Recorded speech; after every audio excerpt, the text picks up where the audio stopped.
Chilli powder, ಸಖತ್ ಖಾರ ಬಣ್ಣ ಮತ್ತು ರುಚಿ ಆಚಿ ಚಿಲ್ಲಿ ಪೌಡರ್. ಬ್ರೇಕ್ ಆದ ಮೇಲೆ ಮತ್ತೆ ಸ್ವಾಗತ. ನೇತ್ರಾವತಿ ನದಿ ತೀರದಲ್ಲಿ ಶವ ಹೂತಿಟ್ಟ ಪ್ರಕರಣಕ್ಕೆ ಸಂಬಂಧಪಟ್ಟಂತೆ ಈ ಪ್ರಕರಣದಲ್ಲಿ ಮತ್ತೆ ಮತ್ತೆ ಟ್ವಿಸ್ಟ್ಗಳು ಬರ್ತಾ ಇತ್ತು. ಈಗ ಮತ್ತೊಂದು ಬಿಗ್ ಟ್ವಿಸ್ಟ್ ಸಿಕ್ಕಿದೆ ಈ ಪ್ರಕರಣಕ್ಕೆ. ಎಸ್ಐಟಿ ಮುಂದೆ ಹೇಳದೇ ಇರುವಂತಹ ಕೆಲವು ರಹಸ್ಯಗಳನ್ನು ಚಿನ್ನಯ್ಯ ಕೋರ್ಟ್ನಲ್ಲಿ ಬಿಚ್ಚಿಟ್ಟಿದ್ದಾನೆ. ಎಸ್ಐಟಿ ಅಧಿಕಾರಿಗಳು ನಿರಂತರವಾಗಿ ಚಿನ್ನಯ್ಯನನ್ನ ವಿಚಾರಣೆ ಮಾಡಿದ್ರು. ಈ ಪ್ರಕರಣಕ್ಕೆ ಸಂಬಂಧಪಟ್ಟಂತೆ ಸಾಕಷ್ಟು ಹೊಸ ತಿರುವುಗಳು ಬರ್ತಾ ಹೋಯಿತು. ಆದರೆ ಎಸ್ಐಟಿ ಮುಂದೆ ಹೇಳದಂತಹ ಒಂದು ಸ್ಫೋಟಕ ಹೇಳಿಕೆ ರಹಸ್ಯವನ್ನ ಕೋರ್ಟ್ನಲ್ಲಿ ಚಿನ್ನಯ್ಯ ಬಿಚ್ಚಿಟ್ಟಿದ್ದಾನೆ. ಚಿನ್ನಯ್ಯ ಹೊಸ ಹೇಳಿಕೆ ಕೇಳಿ ಎಸ್ಐಟಿ ಅಧಿಕಾರಿಗಳೇ ಒಂದು ಕ್ಷಣ ಶಾಕ್ ಆಗಿ ಹೋಗಿದ್ದಾರೆ. ಒಂದೇ ಒಂದು ಜಾಗದಲ್ಲಿ 10 ಹೆಣಗಳನ್ನು ಹೂತಾಕಿದ್ದೀನಿ ಅಂತ ಬೆಳ್ತಂಗಡಿ ಕೋರ್ಟ್ನಲ್ಲಿ ಹೇಳಿಕೆ ನೀಡುವ ವೇಳೆ ಹೊಸ ಕಥೆ ಕಟ್ಟಿದ್ದಾನೆ. ನಿರ್ದಿಷ್ಟವಾಗಿ ಯಾವ ಸಮಯದಲ್ಲಿ ಹೂತಿಟ್ಟಿದ್ದೀನಿ ಅಂತ ಚಿನ್ನಯ್ಯ ಹೇಳಿಲ್ಲ. ಅಂದರೆ ಈ ವರ್ಷ ಇಂತಹ ತಿಂಗಳಿನಲ್ಲಿ ಹೂತಿಟ್ಟಿದ್ದೆ ಅನ್ನುವಂತಹ ವಿಚಾರಕ್ಕೆ ಸಂಬಂಧಪಟ್ಟಂತೆ ಆತ ಯಾವುದೇ ಮಾಹಿತಿ ಕೊಟ್ಟಿಲ್ಲ. ಇನ್ನು ಈ ವಿಚಾರಕ್ಕೆ ಸಂಬಂಧಪಟ್ಟಂತೆ ಈಗ ಚಿನ್ನಯ್ಯನನ್ನು SIT ಅಧಿಕಾರಿಗಳು ಮತ್ತೆ ವಿಚಾರಣೆಗೆ ಒಳಪಡಿಸಲಿದ್ದಾರೆ. ಮತ್ತೆ ಆತನನ್ನು ವಿಚಾರಣೆ ಮಾಡಲಿದ್ದಾರೆ. 10 ಶವಗಳನ್ನು ಹೂತಿದ್ದು ಯಾವಾಗ, ಎಲ್ಲಿ ಆ ಶವಗಳನ್ನು ಹೂತಿದ್ದು ಅನ್ನೋ ವಿಚಾರಕ್ಕೆ ಸಂಬಂಧಪಟ್ಟಂತೆ ವಿಚಾರಣೆ ಮಾಡಲಿದ್ದಾರೆ. ಶಿವಮೊಗ್ಗ ಜೈಲಿನಲ್ಲೇ ಚಿನ್ನಯ್ಯನನ್ನು ವಿಚಾರಣೆ ಮಾಡುವಂತಹ ಸಾಧ್ಯತೆ ಇದೆ. ಹೀಗಾಗಿ ಈ ಪ್ರಕರಣಕ್ಕೆ ಸಂಬಂಧಪಟ್ಟಂತೆ ಆ 10 ಶವಗಳನ್ನು ಹೂತಿದ್ದು ಎಲ್ಲಿ, ಏನು, ಎತ್ತ, ಇದಕ್ಕೆ ಸಂಬಂಧಪಟ್ಟಂತೆ SIT ಅಧಿಕಾರಿಗಳು ಮುಂದೆ ಯಾವ ಕ್ರಮ ಕೈಗೊಳ್ಳುತ್ತಾರೆ ಅದನ್ನು ಕೂಡ ಕಾದು ನೋಡಬೇಕಾಗತ್ತೆ.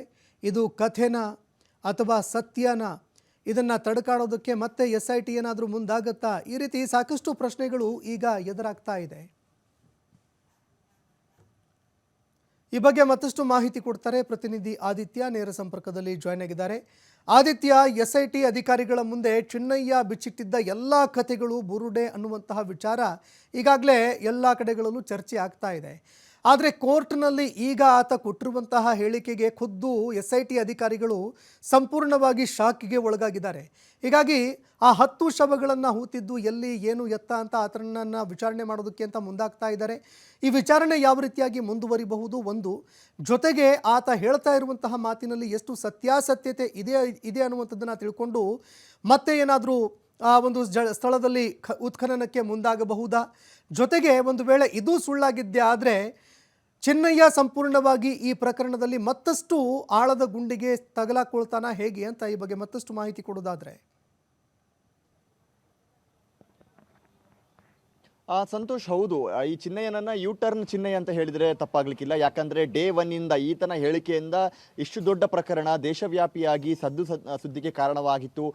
ಮತ್ತು SIT ಕೂಡ ರಚನೆಯಾಯಿತು. ರಚನೆಯಾದ ಬೆನ್ನಲ್ಲೇ ಆತ ಹೇಳಿದ್ದು ಎಲ್ಲವೂ ಕೂಡ ಸುಳ್ಳು ಅನ್ನುವಂಥ ರೀತಿಯ ಒಂದು ಫಲಿತಾಂಶ ಅದರಲ್ಲಿ ಬಂತು. ಆತನೇ ಸ್ವಯಂ ಇದು ನಾನು ಮಾಡಿದಂಥದ್ದು ಎಲ್ಲವೂ ಕೂಡ ಸುಳ್ಳು ಆರೋಪ ಅನ್ನುವಂಥದ್ದನ್ನು ಕೋರ್ಟ್ನಲ್ಲಿ ಹೇಳ್ಕೊಂಡಿದ್ದ. SIT ಅಧಿಕಾರಿಗಳು ಸರಿಸುಮಾರು 15 ದಿನಗಳ ಕಾಲ ಆತನನ್ನು ತೀವ್ರ ವಿಚಾರಣೆಗೆ ಒಳಪಡಿಸಿದ ಸಂದರ್ಭದಲ್ಲೂ ಕೂಡ ಎಲ್ಲ ಮಾಹಿತಿಯನ್ನು ಕೂಡ ನೀಡಿ ಏನಾಯಿತು, ಯಾತಕ್ಕೋಸ್ಕರ ಈ ತರ ಆತ ಹೇಳ್ದ, ಮತ್ತು ಯಾರು ಇದರ ಹಿಂದೆ ಇದ್ರು, ಯಾರ ಮಾತು ಕೇಳಿ ಆತ ಈ ತರ ಆರೋಪಗಳನ್ನೆಲ್ಲ ಮಾಡಿದ್ದ, ನೂರಾರು ಶವಹೂತ ಕಥೆಗಳೆಲ್ಲವೂ ಕೂಡ ಸುಳ್ಳು, ಲೈಂಗಿಕ ಆಕ್ರಮಣಗಳಾಗಿದ್ದು ಸುಳ್ಳು, ಕಾನೂನಾತ್ಮಕವಾಗಿ ಶವಗಳನ್ನು ಹೂತು ಹಾಕಲಾಗಿತ್ತು, ಇನ್ನಿತರ ವಿಚಾರಗಳನ್ನೆಲ್ಲ ಆತ ತಪ್ಪೊಪ್ಪಿಕೊಂಡಿದ್ದ.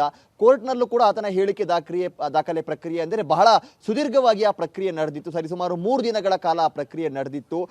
ಒಂದು ಬೇರೆ ಕೋರ್ಟ್ ಕಲಾಪಗಳು ಏನೆಲ್ಲ ಇದೆಯೋ ಅದನ್ನೆಲ್ಲ ಪಕ್ಕಕ್ಕಿಟ್ಟು ಚಿನ್ನಯ್ಯನನ್ನ ಅಲ್ಲಿ ಹೇಳಿಕೆ ದಾಖಲಿಸೋದಕ್ಕೆ ಅಲ್ಲಿ ಹಾಜರುಪಡಿಸಲಾಗಿತ್ತು. ಆದರೆ ಇಲ್ಲೂ ಕೂಡ ಮತ್ತೆ ಚಿನ್ನಯ್ಯ ಯೂಟರ್ನ್ ಹೊಡೆದಿದ್ದಾನೆ. ಅಂದ್ರೆ ಈತನ ಹೇಳಿಕೆಯನ್ನ ಕಂಡು ಸದ್ಯ SIT ಅಧಿಕಾರಿಗಳು ಸದ್ಯ ಶಾಕ್ ಆಗಿದ್ದಾರೆ. ಆತನನ್ನ ತೀವ್ರತರನಾದ ರೀತಿಯ ವಿಚಾರಣೆಗೆ ಒಳಪಡಿಸಿದ ಸಂದರ್ಭದಲ್ಲೂ ಕೂಡ ಹೇಳದಂತಹ ವಿಚಾರ ಅಂದ್ರೆ 10 ಶವಗಳನ್ನ ಒಂದೇ ಜಾಗದಲ್ಲಿ ಹೂತಂತ ಕಥೆಯನ್ನ ಆತ SIT ಅಧಿಕಾರಿಗಳ ಮುಂದೆ ಹೇಳಿರಲಿಲ್ಲ. ಈ ವಿಚಾರವನ್ನ ಆತ ಕೋರ್ಟ್ ಮುಂದೆ ಹೊಸ ಕಥೆಯೊಂದನ್ನ ಆತ ಹೇಳಿರೋದು. ಸದ್ಯ ಈಗ SIT ಅಧಿಕಾರಿಗಳ ಗಮನಕ್ಕೆ ಇದು ಬಂದಿದೆ. ಈತನನ್ನ ಇಷ್ಟೆಲ್ಲ ವಿಚಾರಣೆ ಮಾಡಿದಾಗ ಈತ ನಮ್ಮ ಹತ್ರ ಯಾಕೆ ಇದನ್ನ ಹೇಳಲಿಲ್ಲ ಅನ್ನುವಂಥದ್ದು ಈಗ ಸದ್ಯ SIT ಅಧಿಕಾರಿಗಳಿಗೆ ಇದು ಕಾಡ್ತಾ ಇರುವಂತ ಪ್ರಶ್ನೆ. ಮತ್ತು ಎಲ್ಲಿ ಈತ ಈ ಶವಗಳನ್ನು ಹೂತು ಹಾಕಿದ್ದಾನೆ, ಯಾವಾಗ ಹೂತು ಹಾಕಿದ್ದಾನೆ, ಯಾರು ಹೇಳಿದಕ್ಕೋಸ್ಕರ ಅದು ಒಂದಲ್ಲ ಎರಡಲ್ಲ 10 ಶವಗಳು ಅಂತ ಆತ ಹೇಳ್ತಾ ಇದ್ದಾನೆ ಅಂತ ಆದ್ರೆ ಆ ಜಾಗಗಳು ಯಾವುದು ಅನ್ನುವಂಥದ್ದು ಈಗ SIT ಅಧಿಕಾರಿಗಳನ್ನ ಕಾಡ್ತಾ ಇರುವಂತಹ ಪ್ರಶ್ನೆ. ಒಂದು ಕಡೆಯಿಂದ ಚಾರ್ಜ್ ಶೀಟ್ ಅನ್ನ ಸಲ್ಲಿಕೆ ಮಾಡೋದಕ್ಕೆ SIT ಅಧಿಕಾರಿಗಳು ಬೇಕಾದಂತ ತಯಾರಿಗಳನ್ನ ಮಾಡ್ಕೊಂಡಿದ್ದಾರೆ. ಇನ್ನೊಂದು ಕಡೆಯಿಂದ ಪ್ರಣವ್ ಮೊಹಂತಿ ಅವರು ಬಂದು ಆದಷ್ಟು ಬೇಗ ವರದಿಯನ್ನ ರೆಡಿ ಮಾಡಿ ಅಂತ ಬೇಕಾ ಒಂದು ಕಟ್ಟಾಜ್ಞೆಯನ್ನ ಕೂಡ ನೀಡಿದ್ದಾರೆ. ಈ ನಡುವೆ ಈಗ SIT ಅಧಿಕಾರಿಗಳು ಮತ್ತೆ ಗೊಂದಲಕ್ಕೆ ಸಿಲುಕು ಹಾಕೊಂಡಿದ್ದಾರೆ. ಈತನ 10 ಶವದ ವಿಚಾರ